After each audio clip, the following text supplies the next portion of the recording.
Show the people the hardware. Well, this is my silver medal. It weighs more than you think it would. It's about 5 pounds. You can touch it if you want. Yeah, I want to touch it. The hardest part is just the first part. Oh, yep, that's cold. Yep. In Rio, they have like vending machines of like condoms, and they'll put them in little goodie bags in your room. Really? Yeah. So maybe that's talked about, but I didn't know about that going in. 3, 2, 1, go. Yes.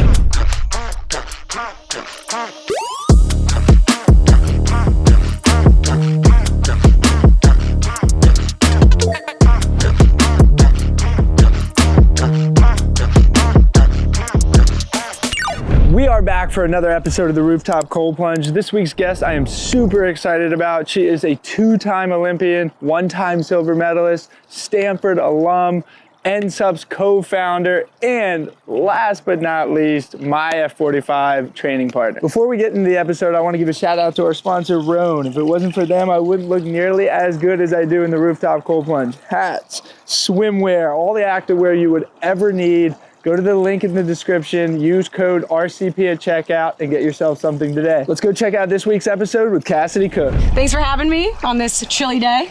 Are you a cold plunge vet? Yeah, I guess like when I was training and in college, I did it a lot, but I hate being cold. So since I've been on a break, I haven't really done it that much. So this will be, yeah. I did it last week for like the first time in probably like 6 months. Where'd you do that? I was in Mexico for a wedding, and they have one at the hotel. So I was like, okay, I'm going to do it. Helps with the, you know, the hangover a little bit. Yes, it does. All right, so you guys know the drill. We are going to ask a couple questions outside the plunge before we get in. It's not warm enough quite yet to torture these guys for about 8 to 10 minutes in the plunge. So we're going to ask a couple outside the plunge, and then we're going to get in. Cool. Sounds good. Ready to rock? Yeah. It's not going to collapse on me, is it? No, I don't think so. This is a beautiful day out here in Philadelphia. It really is. At least it's not too windy today. All right, so let's talk about how Stanford kind of shaped you as both a person and an athlete.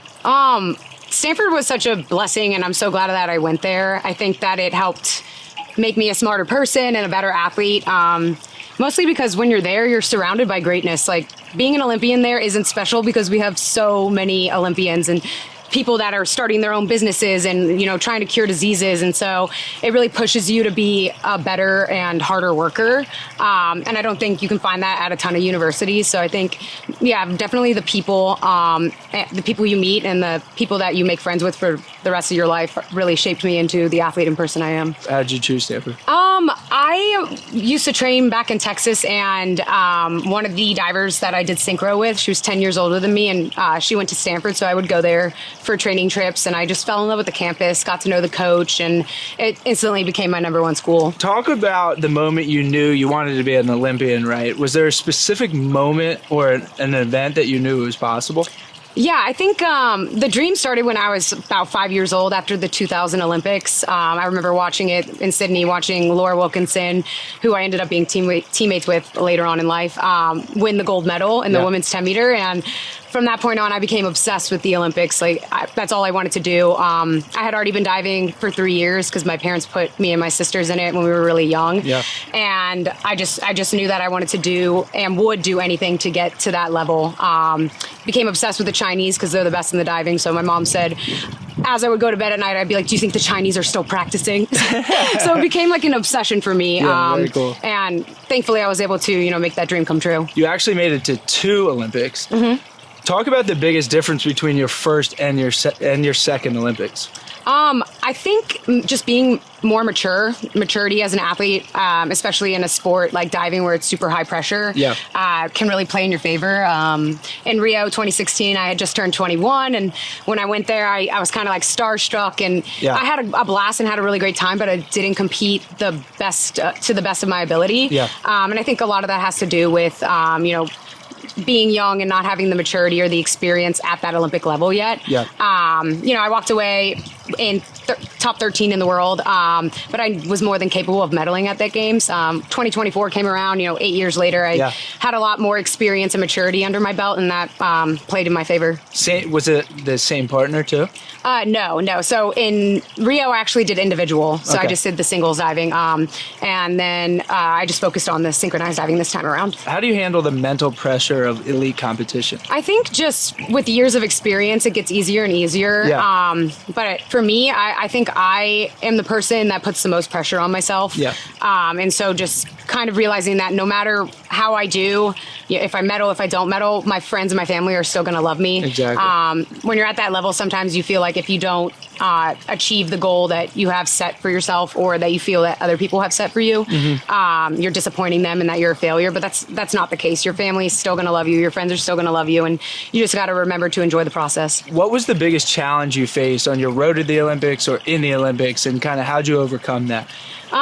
So my career's been littered with like tons of injuries. Really? I've had 7 surgeries. Since 2012 on, I was basically injured or getting a surgery every other year. So Are they water-based injuries, or were you training? I mean, we do a lot of land training too. I think it was a combination. Like a lot of it was like overuse or just like traumatic. The water is as hard as concrete until you break the surface tension. So if you land wrong and you're not holding tight, your arm can be flung out. So traditionally, my shoulders have been my biggest problem for me. But I've rehabbing and sticking to a strength plan and making sure that I'm taking care of my body has really made the difference. Well, I've trained with her at F45, and she does not take anything lightly. So she kicked my ass one time, and it was very humbling for sure. Good 5 questions outside the plunge. Let's get in. I'm not bringing the hardware in. Show the people the hardware.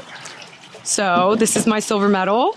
It's a piece of the Eiffel Tower they took from a renovation they did 10 years ago and put it in all the medals. And I like the back personally. I think it's really cool. You have the goddess, the Greek goddess. It weighs more than you think it would. It's about 5 pounds. You can touch it if you want. Yeah, I want to touch it.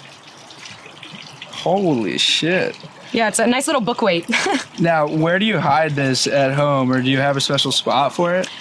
They gave us like a Louis Vuitton carrying case, so when I'm not, bringing it places, I'll put it in there. But I also have a little like sock that was knit for me from a friend in the diving world, so I'll put it in there when I'm traveling so it doesn't get scuffed up. How much do those things cost? They're priceless, obviously. Yeah, right, you can't just get them, but I don't know how much they're actually worth. All right, let's do this thing. Oh, God. The cold plunge is at 44 degrees, so she is in for a treat. I'm going to freeze. I get cold very easily, so the hardest part is just the first part. It is, All exactly. Right. You're going to count us down? Yeah. All right. 3, 2, 1, let's go. Oh, yep, that's cold. Ooh. Yep. Oh. Okay. That is cold. All right, just breathe. You ready for some questions? Yep, I'm ready. All right. You're standing on top of the diving board in front of millions of people. What's going through your head?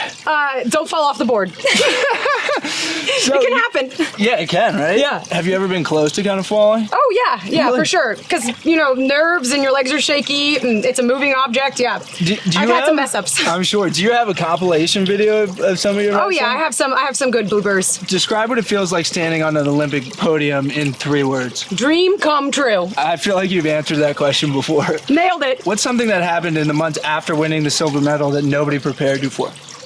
I think just all of the opportunities that came. Obviously, that things might arise, but I've had so many awesome people reach out, and I've worked with so many great companies, and it's opened a lot of doors and kind of segued me to other passions in life. Give us one that you were just like, holy shit, this is an awesome experience. I did get to go to New York Fashion Week a couple months ago, which was really cool. Yeah. I'm not much of a fashionista, so that was awesome. You're an athlete. I've gotten to speak to, at some conferences and some women's circle groups, which has been really cool just to inspire the next generation and, kind of take my experience and give advice that hopefully helps them in life. How are you feeling? I'm starting to numb. It's mostly it's my feet that gets the worst. What's something about the Olympic Village that no one really talks about? They give out free condoms everywhere because, practice safe sex.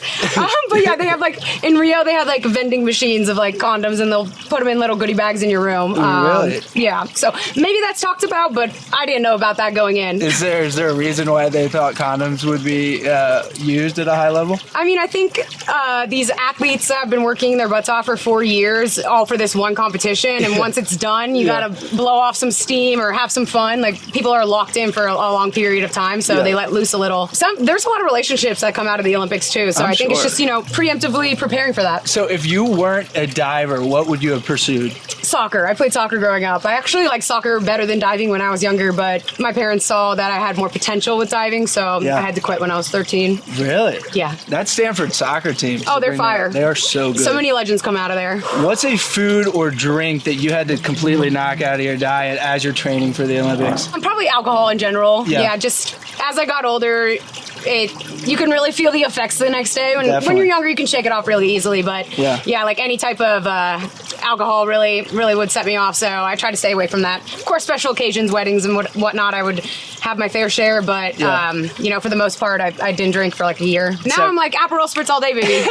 Who's the most famous person that has slid into your DMs or just reached out to you? I guess like Ilona Mayer. I wouldn't say she slid into my DMs, but we made friends at the Olympics. And you know, I messaged her first because I think she's hilarious and I was a big fan, and then we ended up making friends, so that was awesome. And then one of my longest friends is Tom Daly, who's like a very famous icon in diving.